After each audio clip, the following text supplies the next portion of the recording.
problem? What's the problem? Someone killed my parents. Pardon me? Someone killed my parents. I'm just a normal kid. Oh, Eric, you're a normal kid who killed your parents. Yeah, I know. Hello guys, namaste, welcome back to my channel. This is Amisha Singh Chauhan, and if you're looking for something fun, dark and mysterious, then you're at the right place. So do not forget to subscribe to my channel and hit that bell icon so that every time I'm here with a new case to talk about, you'll get to know about it.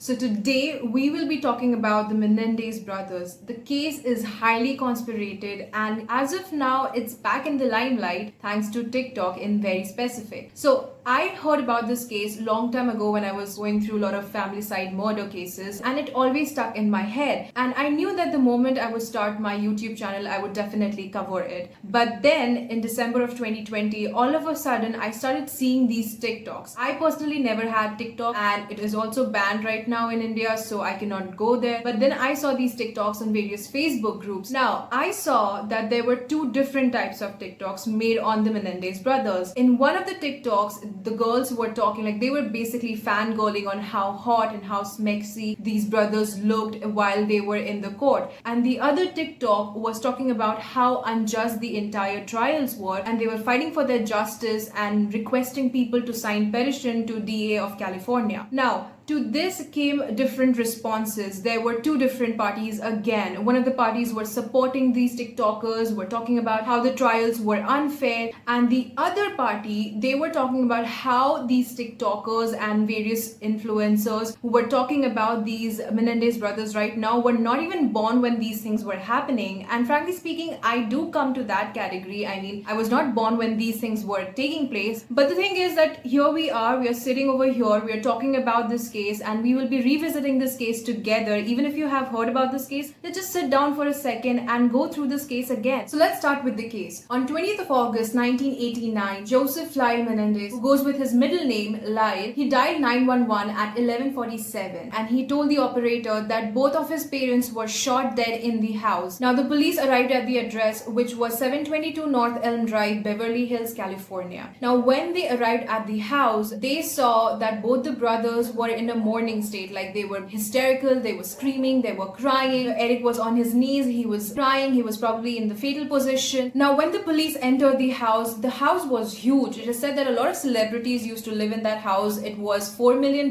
worth then, 23 rooms, Mediterranean design. So when they entered the house, they went to the den. That is where they were informed the bodies were, and it was a nasty scene that they witnessed. It was bloody, there was blood everywhere. There was in fact brain matters on the wall, and there they found the dead bodies of the Menendez brothers' parents, Jose Menendez and Kitty, the mother. Now they immediately took the dead bodies for autopsy. Now after the autopsy was done, it was concluded that both the parents, both the Menendez, they were shot with Mossberg 12-gauge shotgun. In fact, Jose was shot 6 times, and one of the times he was shot point blank in the back of the head, and because of which, you remember I said that there was brain matters on the wall. It was because of this. Now Kitty, on the other hand, she was shot 10 times. She was shot on her legs, on her chest, arms, in fact on her face as well. And it was so brutal that her body was just unrecognizable. Another thing to be noted over here is it was found after the autopsy that both the parents, they were shot in the kneecaps as well. Now for the investigators, it looked like that there was mob involved, that this was an organized crime. So they started looking through all of these things. They started linking the case to mobs, but they could not find any lead.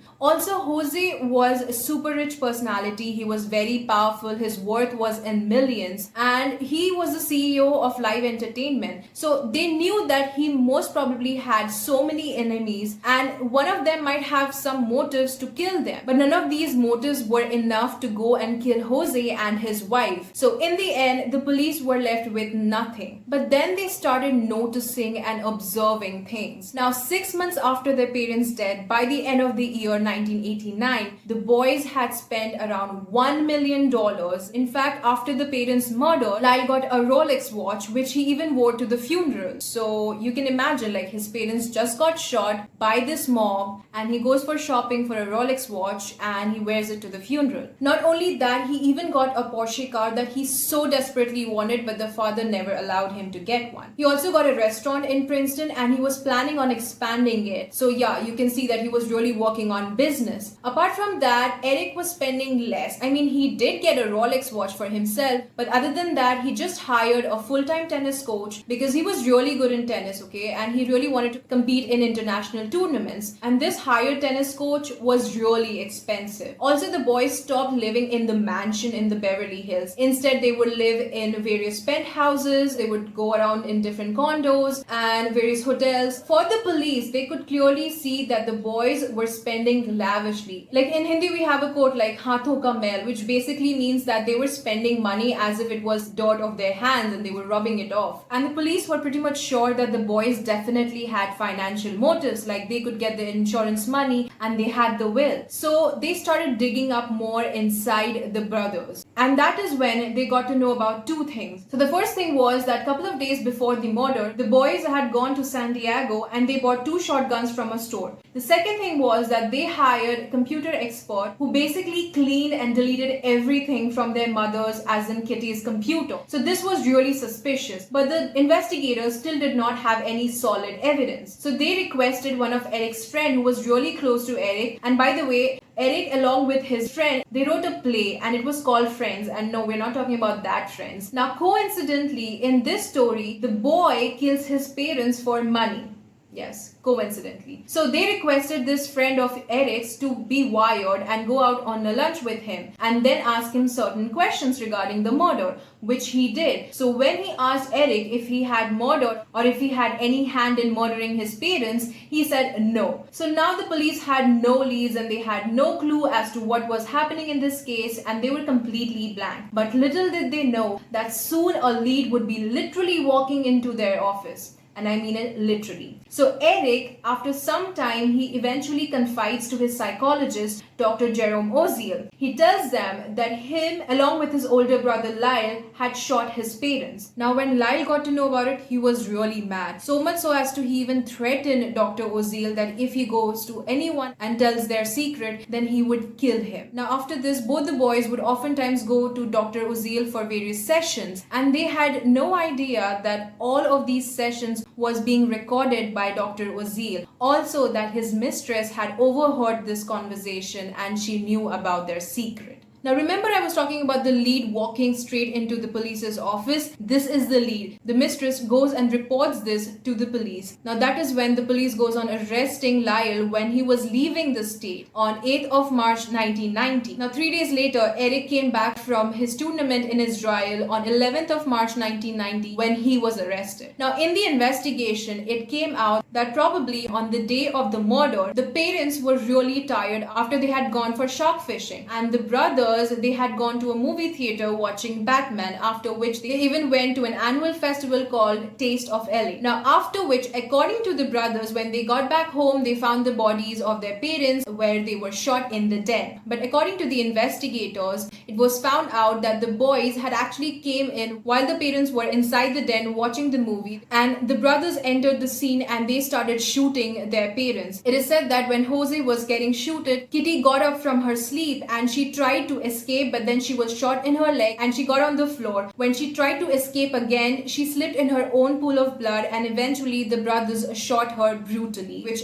resulted in her death. This was according to what the police and the investigators thought happened on 28th of August 1989. Now after this, when the boys were taken to the court, the main discussion over here was that whether or not the audio tapes that were recorded by Dr. Jerome Oziel would be considered in the court hearings or during the trials. Now, usually in such cases, it is not considered because of doctor-patient confidentiality privilege. But since Lyle had threatened Dr. Jerome Oziel, the court announced that these audio tapes would be considered and would be admissible in the court as proper evidences, leading to which on 8th of December 1992, the court indicted both the brothers on charges of murdering their parents. Now, after this, it was also decided that both the brothers would be tried separately and they would have two different juries. Now, the brothers had obviously a lot of money and they hired the best team. Now, the defense attorney even went on saying that they would be soon admitting to the court that indeed the brothers killed their parents. So now you might think that the case is solved. We have the victims, we have the perpetrators that were the sons, and the defense attorney even admitted that the brothers had shot their parents, which led to their death. So what is all the conspiracy about? So let's talk about the family for a second. Now, for an outsider, the family was perfect. They were super crazy rich. They had two sons who were doing amazing in tennis, not so well in academics, which definitely bothered the perfectionist father. I mean, Jose, he came from nowhere, practically nowhere. He was a Cuban immigrant who came to United States in 1960 when he was only 16, and he had nothing. He would do odd jobs, he would do part-time jobs, and he would even go to high school and fend himself. Now, eventually, he got athletic scholarship and he enrolled in Southern Illinois University, where he ended up meeting his future wife, Kitty. Now, they instantly hit it off and they wanted to get married, but the families did not approve of this relationship. For starters, they were really young. Also, they came from two different races, and this was 1960s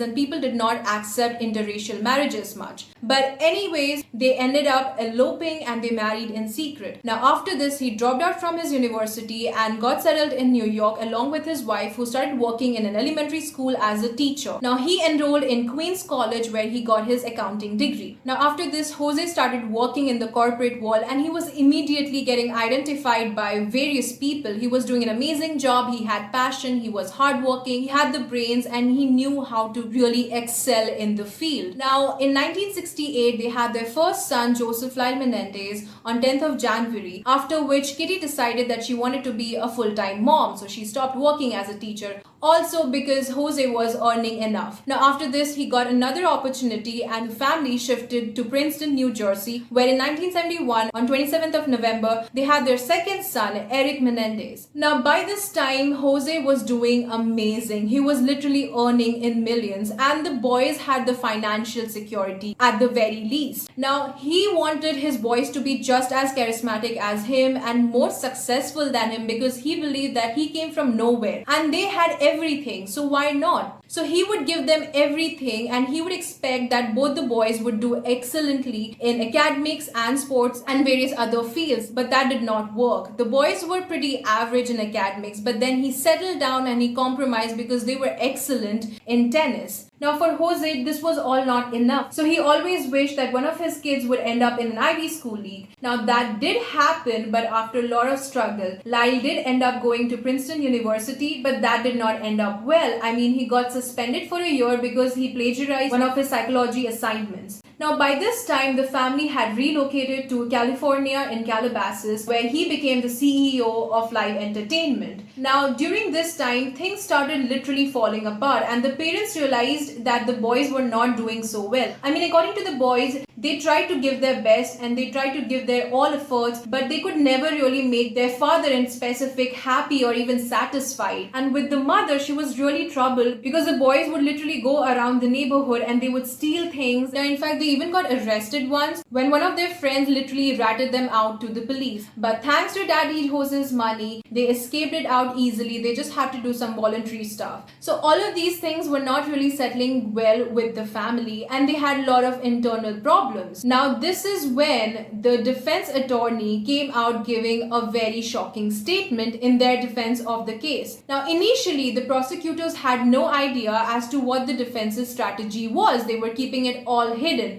But then the entire world was very shocked when the defense attorney made a statement that in this case, the victims were not the parents, but in fact the kids, the Menendez brothers themselves. So according to the defense attorney, the boys shot their parents because of a lifelong suffering and abuse they had got from their parents. To be very specific, the father, according to the defense attorney and the Menendez brothers, would sexually abuse them. For Lyle, it was between 6 to 8 years of age, and for Eric, it was just happening in the present when they committed the murders. Did your father have sexual contact with you?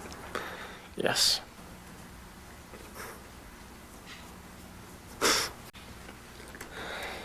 He raped me.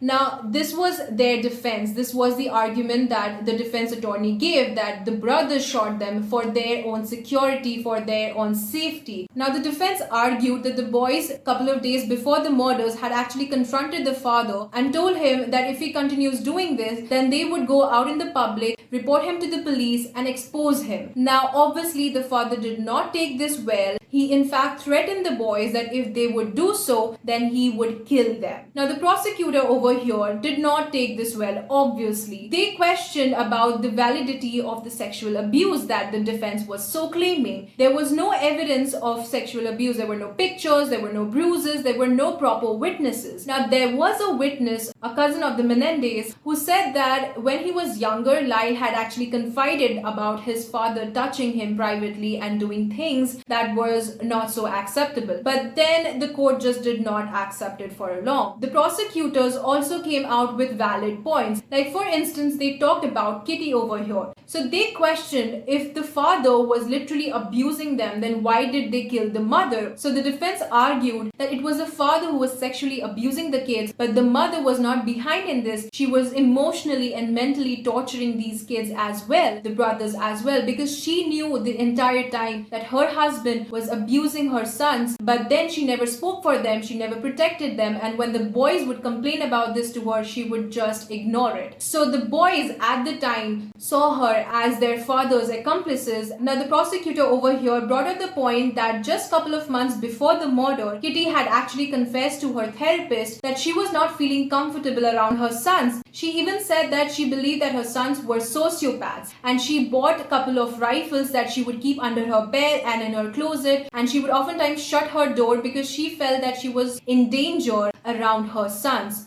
Another thing to be mentioned over here is that just a couple of days before the murders, Kitty was on her computer along with her friend when she told her friend that she was removing both of her sons from her will because they were completely spoiled and they were misbehaving, and she would no longer accept this happening. And the friend said that she was pretty sure that Lyle overheard it, and when she told this to Kitty, Kitty was like, I don't care. So yes, you remember that they had actually hired computer experts to delete their mother's computer, probably because they did not wanted the new amended will to be out in the public. Now, these arguments, they continued happening for a very long time. Now, like I said, that there were two different juries, and by the end of the trial, the juries ended up in deadlock. So the judge declared the trial as mistrial, and then there was another trial that took place. Now, during the penalty phase of the second trial, a very shocking thing came out. So the psychiatrist who was working with Eric since 1990, he admitted to the court that under the direction of the defense attorney Abramson, he had actually omitted some incriminating statements that were given by Eric. And obviously the court did not take this well. But like I said, the defense attorney was really sharp and she knew what she was doing. So she invoked her Fifth Amendment privilege and chose to not answer the two questions regarding the possible misconduct. And this incident obviously had major ramification for the defenses. Now, between the first trial and the second trial, there was a lot of differences. Like, for starters, during the first trial, the media was allowed. It was highly covered and everyone was watching it as a television soap opera. Now, in the second trial, there was no media involved. Also, the judge in the second trial did not allow much testimony on the sexual abuse part. He did not even allow the jury to vote for manslaughter. Now, after all the arguments, on July of 2nd, 1996, both the boys were finally convicted and they were found guilty on charges of 2 counts of first-degree murder and conspiracy to commit murders. Now after this, both the brothers, they were kept in different prisons for a very long time, and after 2 decades, approximately after 2 decades, they were finally united in February of 2018. Though they were kept in different units, eventually they were kept in the same units, and it is said that now the boys spend a lot of time together. Now Lyle in 1997 ended up marrying Anna Erickson, but then Anna divorced Lyle because she found out that he was cheating on her by writing to other women. Now in 2003, he married again to Rebecca Sneed, whereas Eric in June of 1999 married Tammy Root, who in one of her interviews said that the kind of love they both have, she always dreamt of that kind of a relationship. Now here we come to the end of the case. This is all what happened. Now regarding this case, like I said before, it is very conspirated. There are so many conspiracy theories, possibilities, what could have happened. They are lying about sexual abuse, they're not lying about sexual abuse. There are so many questions. I mean, there are literally legit points like, why was the mother afraid of her sons? What was happening? Why was she so afraid that she would even get guns to protect herself from her own sons? And she even called them sociopaths. On the other hand, were the brothers really sexually abused? And also the defense attorney, like the entire court proceeding, if you'll notice that in the initial period of the court trials, they would dress as businessmen, in suits and everything. But eventually, as the case literally started opening, they would dress up very boyish. They would wear colorful sweaters. Oftentimes, the defense would use boys for Menendez brothers. In fact, they were 22 and 25 years of the age when all of these things were happening. So it looked like the defense was trying to build up an image, and the prosecutor really tried hard to bring out the reality. But what's the reality? Nobody would know. I mean, there is no proof of sexual abuse. Only the parents would know, and they are not here. But my question over here is that apart from all of this, okay, just for a second, let's just believe that the boys were sexually abused. Even if you do not believe it, just for a second, believe that the boys were sexually abused. Now, my question is that even if they were sexually abused, does it anywhere lessen the fact that they murdered 2 people? I'm not using the word parents over here because if they were sexually abused and if the father was the one and the mother hid all of this and did not protect her kids, then they definitely do not deserve to be called parents. So even if they were sexually abused, does it lessen the fact that they murdered, brutally killed 2 people? Does it make them any less of a criminal? This is my question to you, and I would definitely want you all to comment down your answers. I would love to know your opinions. In the end, I would just say that all this craze that is happening about their justice and fighting for them, the thing is that if they were not given the justice they deserve, then they should definitely give it. I'm not here to decide that, but I would love to know your opinions on this case. And if you have any other case suggestions, then do comment down below, or you could directly message me on my Instagram. That's all for today. Take care. Bye bye.